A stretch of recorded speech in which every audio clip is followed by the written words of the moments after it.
Listen to me for a moment. Your peace is not a luxury, it's your lifeline. And the truth is, most people don't lose their peace because life is hard, they lose it because they keep letting the wrong voices walk right into their soul without knocking. Family, I want you to hear this with your whole heart. Protecting your inner peace isn't selfish, it's survival. If you don't learn to guard the space inside you, someone else will fill it with their noise, their chaos, and their expectations. And before you know it, you're carrying weight that was never yours. Today, we're going to talk about how to recognize that burden, how to release it, and how to stand firm when toxic people try to pull you back into their storm. You deserve clarity. You deserve calm. You deserve peace. Now let's get into it. Protect your energy like it's currency, because every day you're spending it somewhere. Most people don't think about it that way. But the truth is your energy decides how you show up in your work, your relationships, your decisions, and even the way you talk to yourself. When you treat your energy like something endless, you start handing it out to anyone who wants attention, anyone who complains loud enough, anyone who shows up with drama. You do it without realizing the cost. But the cost always shows up. It shows up when you wake up tired even after sleeping. It shows up when you start avoiding calls. It shows up when the light inside you feels dimmer than usual. When you see energy as currency, you start asking better questions. You start noticing who leaves you empty and who helps you grow. You stop letting people withdraw from you without making any kind of deposit. And I'm not talking about material things. I'm talking about simple respect, kindness, and balance. Some people will come into your life like an open hand. They take, and they never look back to see what it cost you. And if you don't learn to protect yourself, you'll keep giving until you're running on fumes. Pay attention to how you feel after being around someone. Your body tells the truth long before your mind admits it. If you walk away feeling heavy, irritated, or unsure, that's a sign your energy has been spent in the wrong direction. If you walk away feeling clear, encouraged, or understood, that's someone who respects your internal economy. And once you learn the difference, you stop giving discounts to people who don't value you. Protecting your energy doesn't mean shutting people out. It means being wise about who gets access to the most vulnerable parts of you. Not everyone deserves the same level of closeness. Some people can stay in your life, but they can't stay in your spirit. You can be kind without being drained. You can be supportive without losing yourself. You can care without carrying someone else's chaos on your shoulders. The moment you recognize your energy as a limited resource, you start building your day differently. You stop saying yes to things that steal your peace. You stop letting guilt guide your decisions. You understand that every yes to someone else is a no to something within you, and sometimes that trade isn't worth it. Peace becomes the standard, not the exception.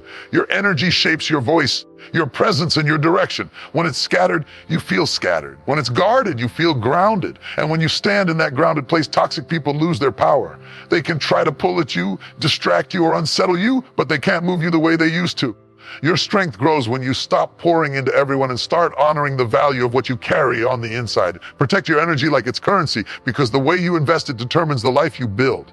Peace requires boundaries, not apologies, and the moment you understand that, your whole life starts to shift. A lot of people struggle with boundaries because they were raised to think that being good means being available.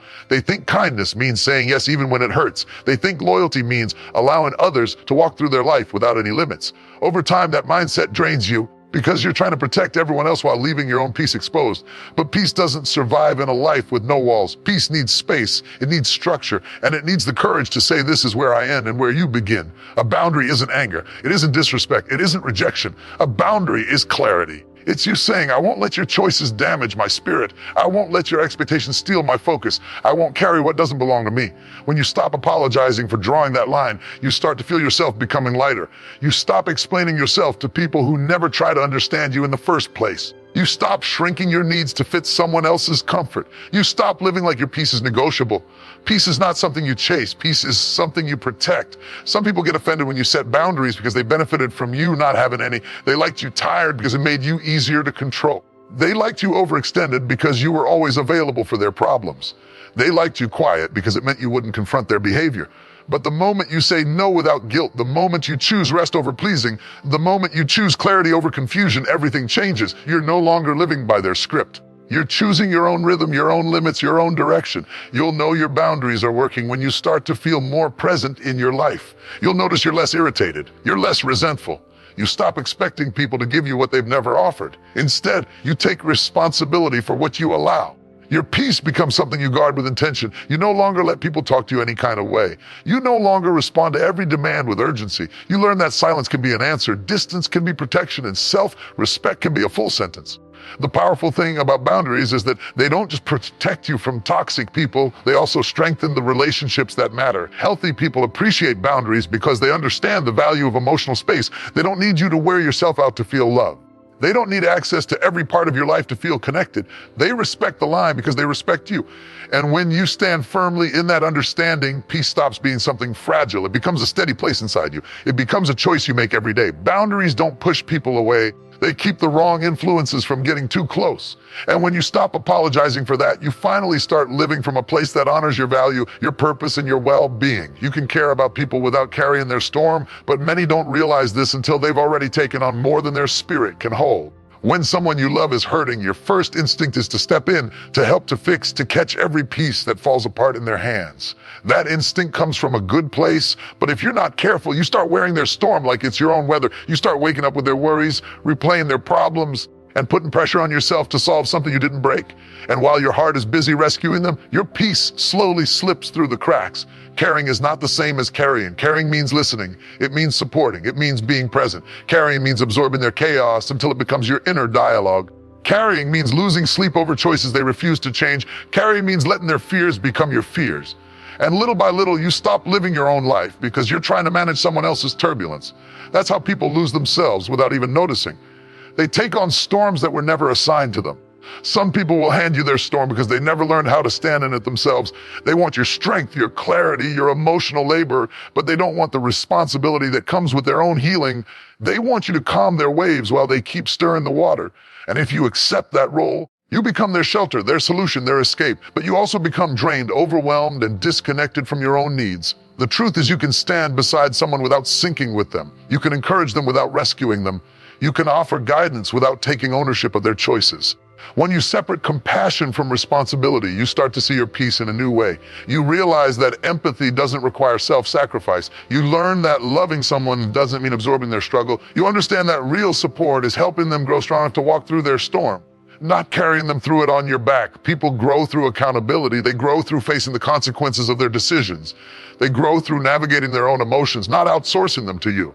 When you carry someone's storm, you delay their growth and damage your peace at the same time. When you step back and let them face what's theirs, you respect both their journey and your own limits. There's a quiet freedom that comes when you stop trying to control outcomes for other people. You start showing up with a calmer heart because you're no longer trying to solve every crisis. You stop blaming yourself for things you didn't cause. You stop living in reaction to someone else's turmoil. You realize that protecting your peace doesn't make you cold. It makes you healthier, wiser, and more balanced. You can care deeply and still stay grounded. You can love fully and still protect your inner world. The storm around them is not the storm within you unless you let it in. The greatest gift you can offer is your presence, not your peace. Let them hold their storm, you hold your center. Distance is not disrespect. Sometimes it's the only way to stay sane, and the sooner you accept that, the lighter your life becomes. People often feel guilty for stepping back, especially from someone they've known for years or someone they feel obligated to tolerate. But distance isn't about punishment, and it isn't about proving anything. It's about protecting the part of you that keeps getting bruised every time you allow certain behaviors too close. When you reach a point where conversations drain you, where interactions leave you anxious, or where someone's presence consistently disrupts your peace, distance becomes necessary, not out of anger, but out of self-preservation. Some people mistake closeness for access. They believe that because they've known you a long time, they're entitled to your time, your energy, and your emotional space. They assume you'll always be available, always understanding, always willing to absorb their moods. But the moment you create space, the moment you decide to breathe again, they may interpret that as disrespect. That reaction says more about their expectations than your intentions. Distance is not a sign of rejection. It's a sign that you refuse to be consumed by someone else's patterns. When you pull back from someone who constantly brings negativity, something interesting happens. Your mind begins to clear.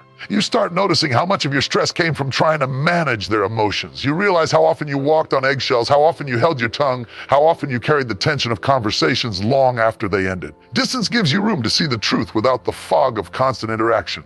And sometimes that clarity is the only thing that allows healing to begin. Distance doesn't have to be dramatic. It can be as simple as shorter conversations, slower responses, fewer explanations. It can be choosing not to engage in the same arguments, not reacting to the same triggers, not stepping into the same cycle. It can be creating emotional space even when physical distance isn't possible. The point isn't to hurt the other person.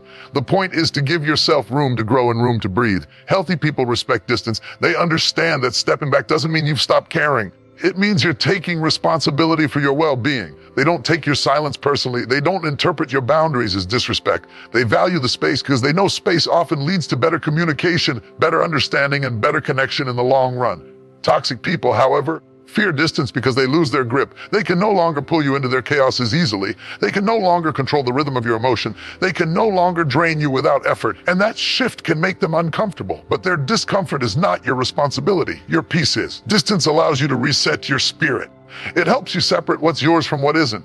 It helps you remember who you are outside of someone else's influence. It gives you back the energy you lost trying to hold on to situations that kept breaking you.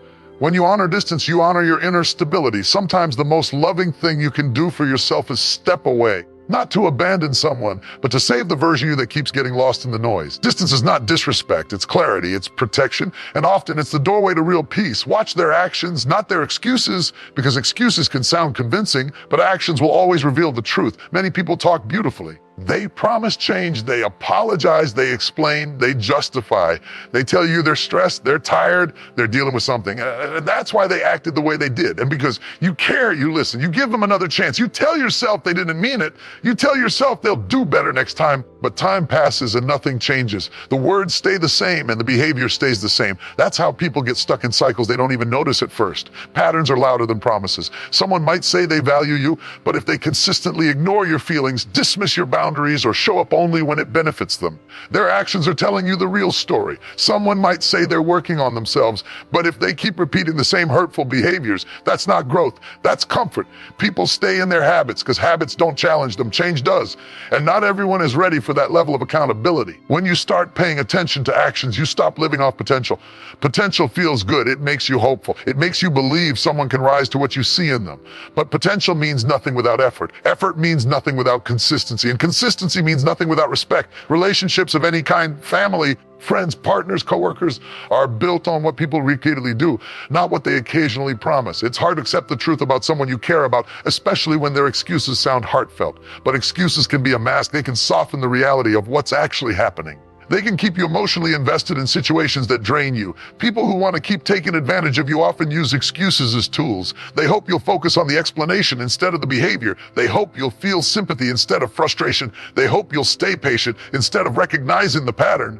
When you shift your focus to actions, you begin seeing things with a clearer mind. You stop giving passes to repeated disrespect. You stop rewriting the story to make it easier to swallow. You begin understanding that understanding someone's struggle doesn't mean you have to suffer through it with them. Compassion doesn't require self-neglect. You can wish someone the best while still acknowledging that their behavior has consequences. The power in watching actions is that it brings you back to reality. It keeps you grounded. It keeps you honest with yourself. It prevents you from giving your energy to people who only take. It also helps you recognize who truly values you. Those who care won't need excuses. They'll show change. They'll show respect. They'll show effort. They'll take accountability, not because you demand it, but because they understand the importance of the relationship and the weight of their behavior. Actions reveal someone's character far more than their words ever will. When you trust what you see, you protect your peace, your time, and your emotional stability. You stop falling for distractions. You stop settling for patterns that break you. You begin choosing relationships that align with your worth. And once you learn to watch actions instead of excuses, you never go blind to the truth again. Protect your mind from conversations that steal clarity, because not every discussion is healthy, and not every voice deserves space in your thoughts. You know those moments when you walk away from someone and feel heavier, confused or unsure of yourself? That's a sign that the conversation didn't just fill your ears, it cluttered your mind. Words carry weight, tone carries energy, intent carries impact. And when someone speaks from a place of insecurity, negativity, or chaos, it can slip into your mental space before you even realize it's happening. That's how doubt grows. That's how peace fades. That's how clarity gets buried under noise that wasn't yours to begin with. There are people who talk to understand and people who talk to unload. The first group leaves you calmer and clearer. The second group leaves you drained because they aren't looking for solutions. They're looking for a place to dump everything they refuse to deal with. If you're not careful, you become that place. You become the emotional landfill where they dispose of their fear, their resentment, their gossip, their bitterness. And over time, you start carrying feelings that don't belong to you. You start thinking thoughts you would have never had on your own. You start questioning things you were once confident about. Some conversations aren't intended to help you grow. They're designed to pull you down to someone else's level. A person who lives in chaos will try to bring chaos into your routines. Someone who feels threatened by your peace will try to disturb it. Someone who refuses to take responsibility for their life will try to convince you that you're the problem. That's why protecting your mind is essential. Your clarity is too valuable to let people fill it with confusion disguised as honesty or criticism disguised as concern. You have to become intentional about the conversations you entertain. Your mind isn't a public hallway, it's a private room. Letting just anyone speak into your life is like giving strangers keys to your house. Some people come in respectfully, look around, and leave everything as they found it.